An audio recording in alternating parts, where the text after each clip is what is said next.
This tells me more than any MRI will. Now, imaging, X-rays, MRIs, CT scans, they're all good in the sense that they tell us what picture or what is happening with our tissues inside our body, but it does not necessarily tell us why it's happening or why your pain is there. Yes, it could tell us a diagnosis, but we don't know if your pain is coming from said diagnosis. For example, if we're having degenerative disc disease, or if we're having any herniated discs, or we're having spinal stenosis. Are you having pain from that? We don't know.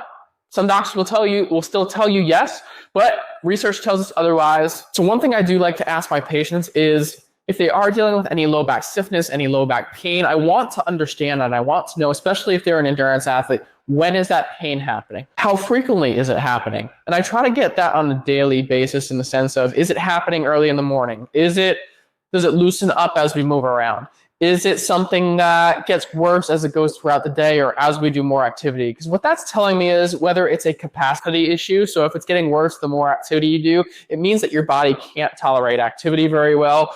And that could be variable based off of your daily activities. It could be due to specific activities that you do, whether it's sitting at your desk.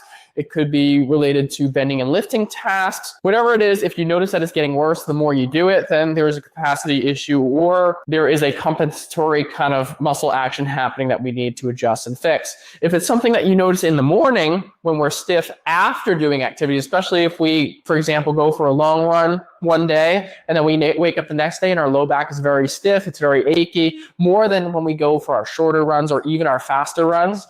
Even though our faster runs may still feel worse in our low back compared to our slower, easier days, but not as bad as if we do a long run. Again, could be a capacity issue, could be a recovery issue. Maybe you're not getting enough rest in between. Maybe you're not sleeping well.